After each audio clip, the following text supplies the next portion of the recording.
नमस्कार, एक बार फिर से स्वागत है आपका हिंद भारत में और मैं हूं आपके साथ अक्षरा आर्या। उत्तर प्रदेश में अगले साल होने वाले विधानसभा चुनाव के लिए राजनीतिक पार्टियां सियासी समीकरण और गठजोड़ बनाने में जुटी हुई हैं।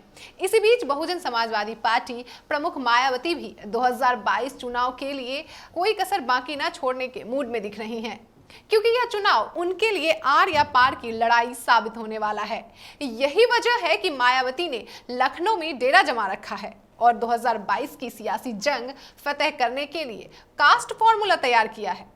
आइए आपको बताते हैं कि बीएसपी के द्वारा क्या कुछ रणनीतियां बनाई गई हैं। बहुजन समाजवादी पार्टी प्रमुख मायावती 2022 चुनाव के लिए कोई कसर बाकी न छोड़ने के मूड में दिख रही हैं, क्योंकि यह चुनाव उनके लिए आर या पार की लड़ाई साबित होने वाला है। यही वजह है कि मायावती ने लखनऊ में डेरा जमा रखा है और 2022 की सियासी जंग फतेह करने के लिए कास्ट फॉर्मूला तैयार किया है, जिसके आधार पर बसपा अपनी प्रत्याशी मैदान में उतारेगी। मायावती ने इस बार के यूपी विधानसभा चुनाव के लिए जिला कोऑर्डिनेटरों के बदले मुख्य सेक्टर प्रभारी बनाया है। बसपा के सेक्टर प्रभारी के जरिए ही मायावती 2022 में होने वाले विधानसभा चुनाव के उम्मीदवारों का चयन करेंगी। इसी आधार पर बसपा विधायकी का टिकट बांटेंगी। मायावती ने इस बार के चुनाव में टिकट बंटवारे के लिए नए फॉर्मूले तैयार किए हैं। उसके लिहाज से ओबीसी को प्राथमिकता देने की रणनीति बनाई गई है। इस रणनीति के मुताबिक प्रदेश के हर जिले में 1 से 2 ओबीसी उम्मीदवारों को टिकट दिया जा सकता है। पार्टी के अंदरूनी सूत्रों के मुताबिक बसपा सामान्य जाति में सबसे ज्यादा ब्राह्मण को तवज्जो देगी। इसके बाद उसने अपने आधार वोट बैंक दलित और मुस्लिम को टिकट देने की रणनीति बनाई है। यूपी में तमाम ओबीसी जातियां हैं, उन पर बसपा दांव खेलकर उनको अपना प्रत्याशी बनाएगी। सूबे में करीब 50% से ज्यादा लोग ओबीसी मतदाता हैं, जो सियासी तौर पर निर्णायक भूमिका में रहे हैं।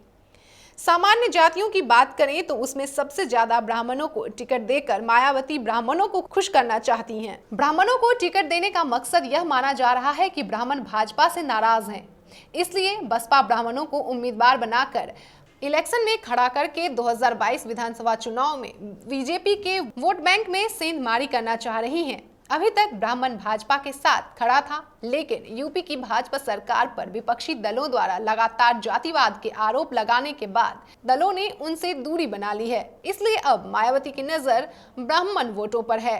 मायावती के कास्ट फॉर्मूले का बसपा के सेक्टर प्रभारी ख्याल रख रहे हैं। बीएसपी 2022 के चुनाव में पूर्वांचल के इलाकों में ब्राह्मण और ओबीसी समुदाय पर ज्यादा से ज्यादा दांव खेलने की रणनीति बनाई है, तो पश्चिम यूपी में दलित और मुस्लिम कैंडिडेट उतारने का खाका भी तैयार किया गया है। इस फॉर्मूले को ध्यान में रखते हुए सेक्टर प्रभारी प्रत्याशी का चयन कर रहे हैं। इस खबर में फिलहाल इतना ही। खबरों का सिलसिला जारी रहेगा, आप देखते रहिए हिंद भारत।